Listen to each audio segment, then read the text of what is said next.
Alors dans le cours, on est arrivé donc à l'exercice où on a complété le tableau de variation après avoir corrigé l'erreur. Et là, on va voir comment résoudre certaines équations et une équation qui comporterait du logarithme népérien. Alors il y a un exemple qui arrive après les propriétés qui vont être écrites ici. Donc des inéquations où vont apparaître du logarithme népérien. Pour les résoudre, on va pouvoir soit se servir directement des propriétés qui vont être écrites ici, soit appliquer des choses que l'on a déjà vues en cours en omettant ces propriétés-là. C'est-à-dire, finalement, en les créant nous-mêmes, donc ces propriétés. Alors, il y a une première propriété qui va concerner les équations et une seconde propriété qui va concerner les inéquations. Donc, première propriété, qui n'est pas écrite, pour tout A et B, réel strictement positif,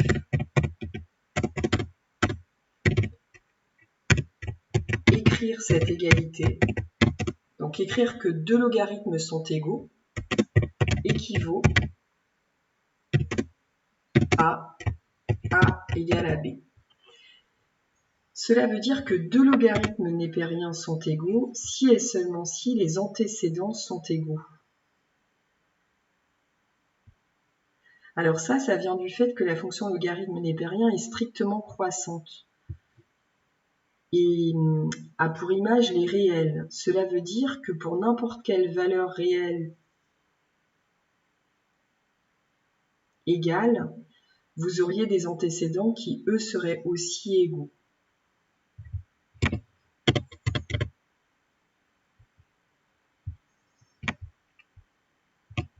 On avait le même type de propriété sur la fonction exponentielle. Maintenant, ce qui va changer dans la deuxième, c'est qu'à la place d'avoir une égalité, on va poser une inégalité. Par exemple, ça peut être du strictement inférieur, ou ça aurait pu être aussi du strictement, enfin de l'inférieur ou égal. Donc là, je pars du principe que c'est strictement inférieur pour pouvoir l'écrire ensuite. Comme la fonction logarithme népérien est strictement croissante, elle va ranger dans le même ordre les images et les antécédents. Donc écrire que ln de A est inférieur strictement à ln de B, ça va équivaloir à A strictement inférieur à B.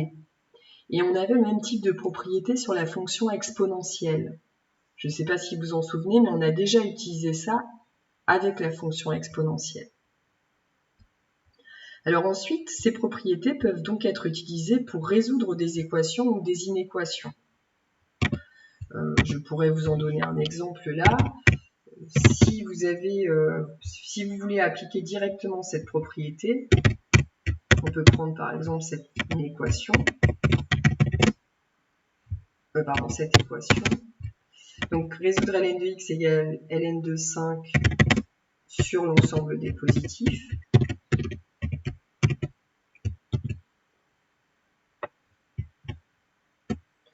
D'après le cours. Donc si ln de x égale ln de 5, vous êtes dans ce cas-là, cela équivaut à dire que x égale à 5.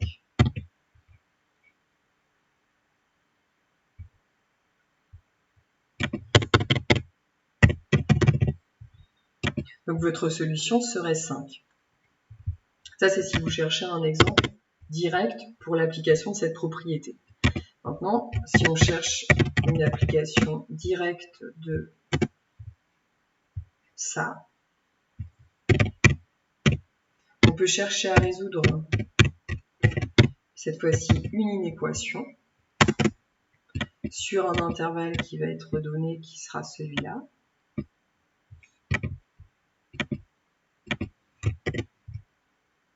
D'après la propriété.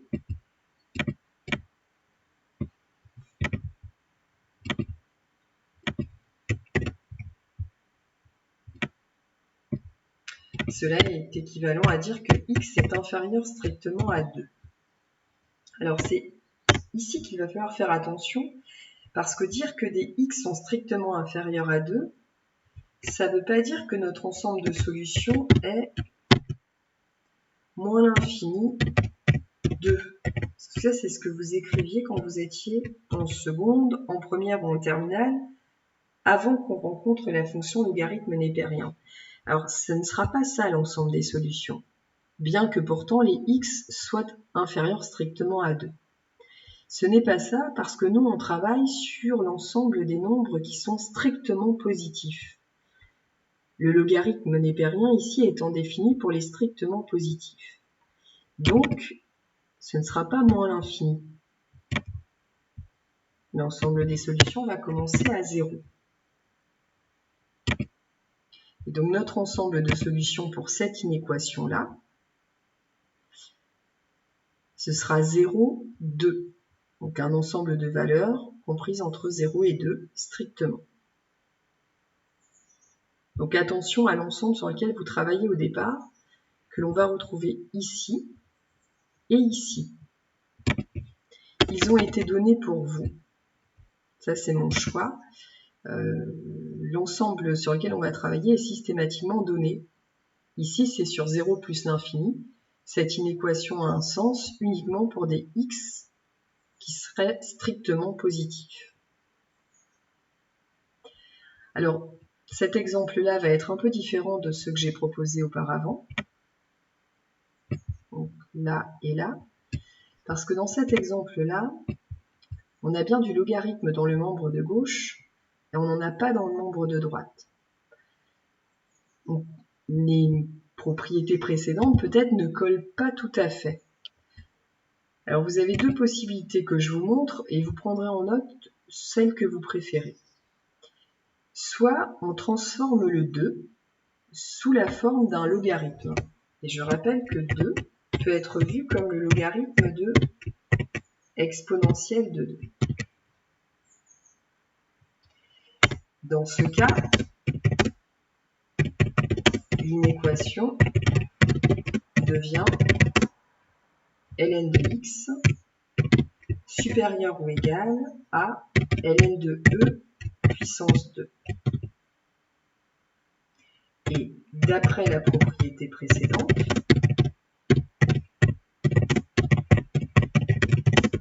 cela équivaut à x supérieur ou égal à exponentielle de 2.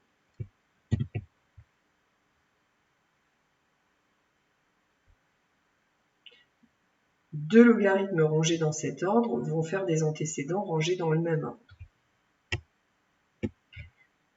Mon ensemble de solutions va donc être un intervalle qui va avoir pour borne inférieure exponentielle de 2 et pour borne supérieure plus l'infini. Et cela correspond à l'ensemble de définitions qu'on avait au départ parce que notre ensemble de définitions est sur les positifs. Et ici, être plus grand qu'exponentielle de 2, ça veut dire de toute façon être positif, donc on a le droit d'aller en borne supérieure jusqu'à plus l'infini.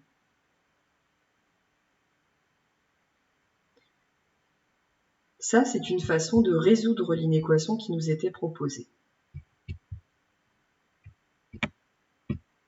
L'autre façon que je vais écrire, et là vous choisissez l'une des deux ou vous notez les deux, mais de toute façon en exercice, il faudra bien choisir celle qui vous correspond le mieux.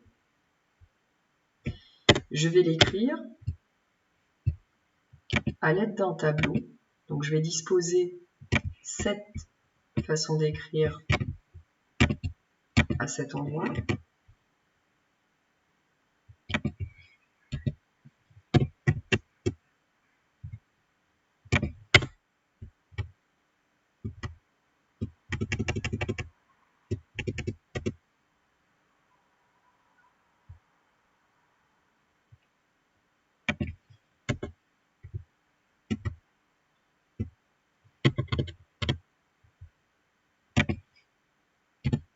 Et là, je réarrange un petit peu pour que ce soit lisible.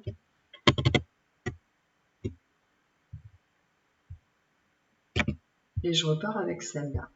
Donc imaginons que j'ai rien fait.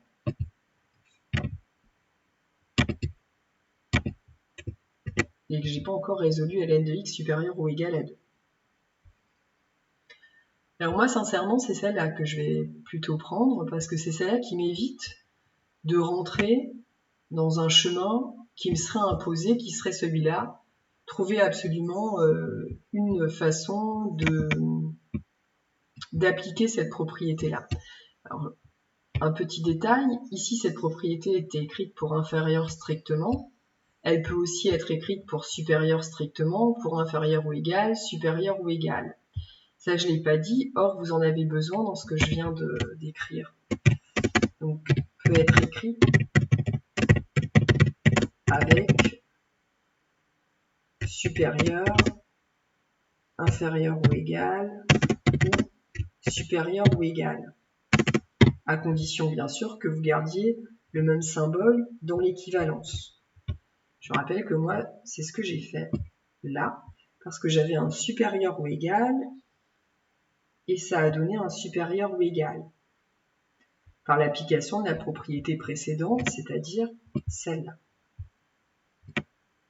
Maintenant, dans la deuxième, résoudre sur 0 plus infini ça, eh bien, j'utilise pas la propriété précédente, je vais aller appliquer la fonction exponentielle. Alors, je l'applique, la fonction exponentielle, sur les deux membres, et la fonction exponentielle étant strictement croissante, elle ne va pas changer le sens de l'inégalité. Donc je vais l'appliquer sur ln de x, et je vais l'appliquer sur 2.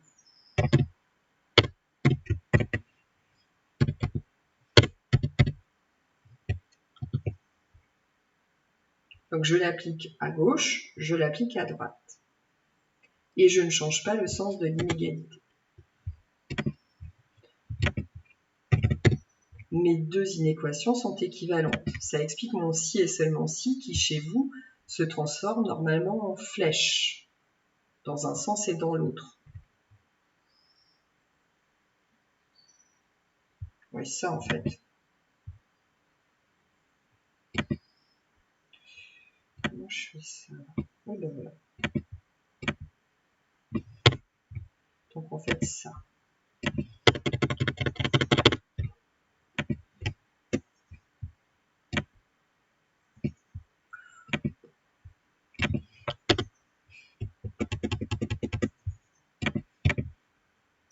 Maintenant, je vais aller simplifier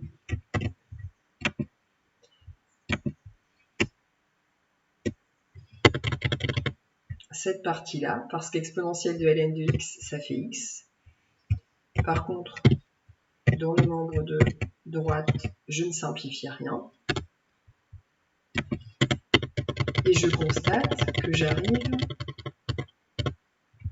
à ça, c'est-à-dire au même résultat. C'est normal, les solutions sont les mêmes. J'ai bien une inéquation au départ qui est identique, j'ai seulement procédé un peu différemment. Et l'ensemble de mes solutions, si je l'écris sous la forme d'un intervalle, c'est ça.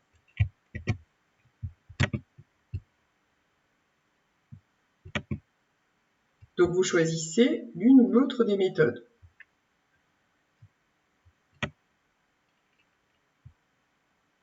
Et là, c'est la première inéquation que je vous demandais de résoudre dans cet exemple. Il y a une deuxième inéquation qui est celle-ci. Alors là, vous faites le choix d'une méthode ou pas. Vous êtes dans le cas où le logarithme est inférieur à un logarithme. Donc là, vous n'avez rien à transformer. Vous pouvez appliquer directement celle-là.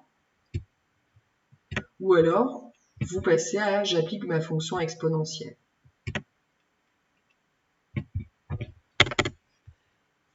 Alors, l'intervalle de départ ici a changé, c'est 3 plus l'infini, parce que cette expression, alors ça va être important pour ceux qui font des maths l'année prochaine. Le logarithme népérien ici est appliqué à x-3. x-3, c'est pas la même chose que x. Ça s'écrit pas pareil. Or, le logarithme doit être appliqué à une quantité qui va être strictement positive. Ce x-3, si on en faisait le tableau de signes, donc ça c'est vraiment quelque chose, je prends 3-4 minutes pour l'expliquer à des étudiants qui l'auront l'année prochaine dans leur parcours. Les autres, vous n'êtes pas obligés d'écouter, enfin voilà, ça ne vous concerne pas forcément parce que on ne va pas vous embêter avec ça. Donc je rappelle que quand on cherche le signe de cette expression, je vais le faire apparaître ici.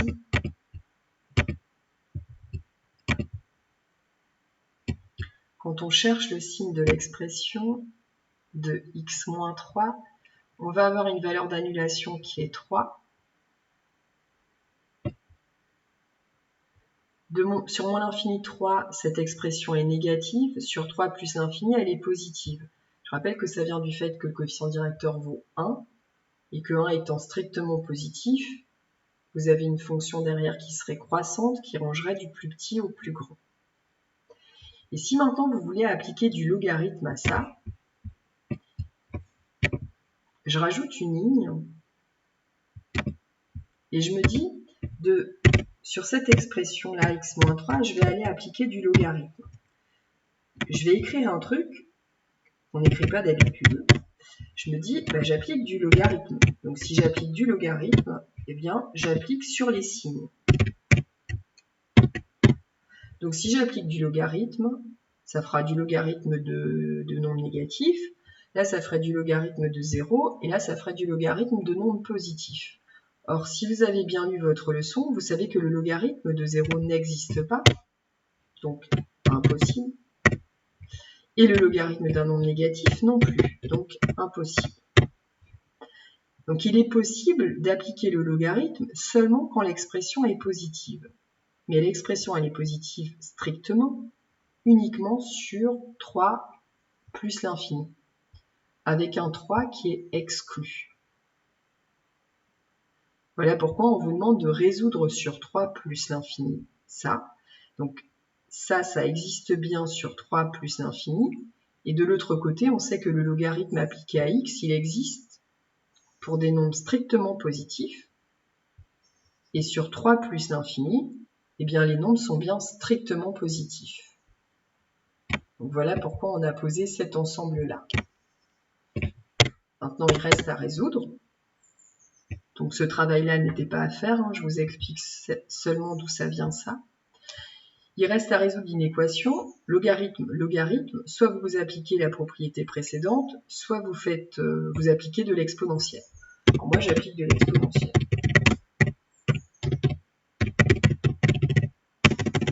J'applique à gauche, j'applique à droite, et je ne change pas le sens de l'inégalité, parce que exponentielle est une fonction qui est strictement croissante. Si j'applique à gauche, ça me donne ça.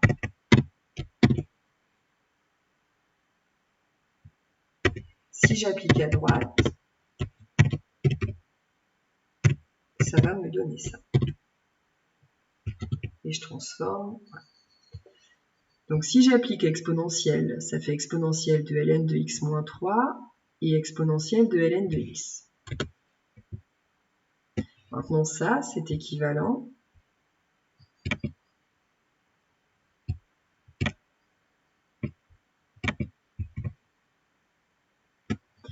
exponentielle et logarithme là se suivent, sont des fonctions qui sont appliquées l'une sur l'autre. Donc ça va pouvoir se simplifier en x moins 3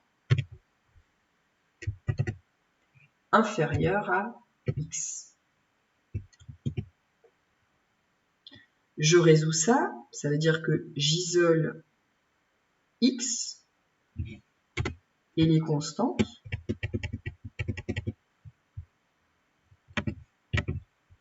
Et je vais me retrouver avec, si j'isole x, ça fait x moins x inférieur à 3. Donc ici, je vais retrancher x, et par contre, je vais ajouter 3.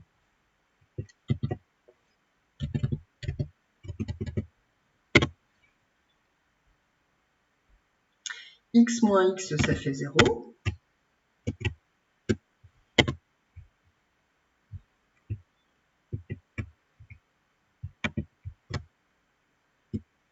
Et ça fait donc 0 inférieur à 3. Alors ça, c'est étrange parce que d'habitude, vous avez toujours un coefficient x dans le membre de gauche. Et là, vous arrivez, il n'y en a plus. Par contre, il y a une inégalité qui est 0 inférieur à 3. Vous devez vous demander, est-ce qu'elle est vraie ou fausse, cette inégalité? Est-ce qu'elle est bizarre ou pas? Pas bizarre parce qu'il n'y aurait pas de x, mais vrai ou faux, c'est-à-dire est-ce que 0, c'est vraiment inférieur à 3? Réponse, vrai. 0 est inférieur à 3. Cela veut dire que si on remonte, ça aussi c'est toujours vrai. Parce que c'est équivalent.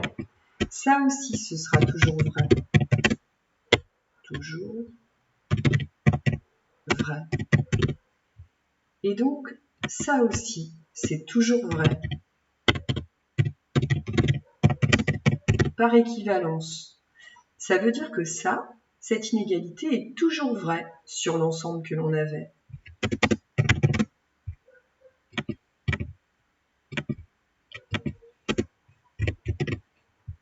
Cette expression est toujours plus petite que celle-là. L'ensemble des solutions, c'est cet ensemble au départ.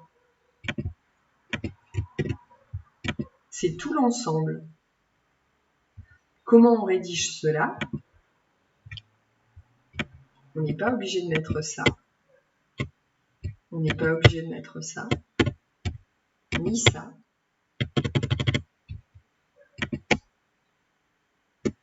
On peut mettre par contre que ça, c'est toujours vrai. Donc, l'ensemble des solutions est l'ensemble sur lequel on doit résoudre l'inéquation, soit cet ensemble-là.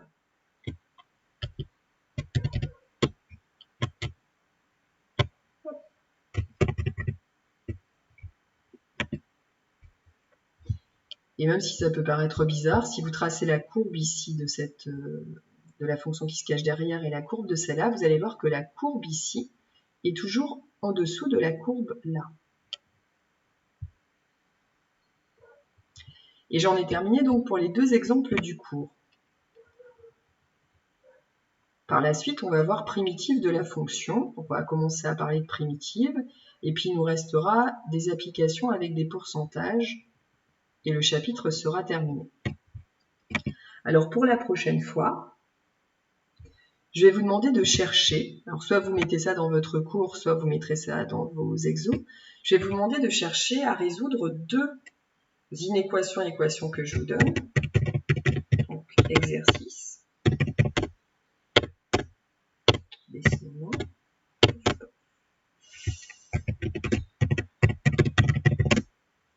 Résoudre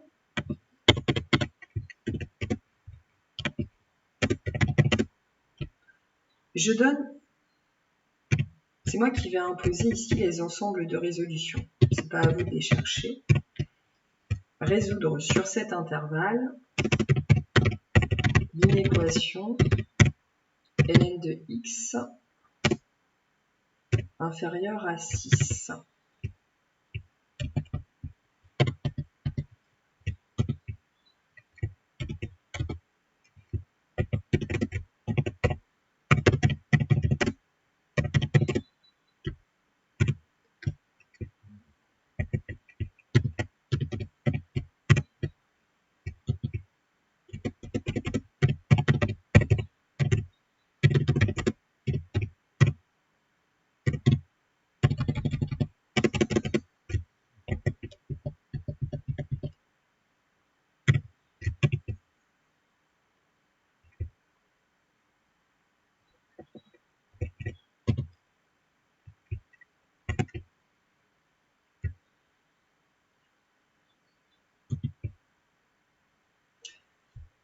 Alors j'ai pris systématiquement des inéquations où il y avait un logarithme et un seul, c'est-à-dire que de l'autre côté ce sont des entiers. J'impose un ensemble de définitions et j'aurais pu en choisir un qui était plus grand, mais je décide de prendre celui-là. pour la première et un autre pour la seconde. À vous de voir si ça colle à des exemples qu'on a fait précédemment. S'il faut changer des choses, c'est-à-dire ajouter, retrancher pour se ramener à des inéquations que vous auriez déjà résolues. Donc je vous souhaite bon courage, ça c'est à faire pour jeudi. Et je l'ai mis dans l'organisation du travail aussi. Au revoir.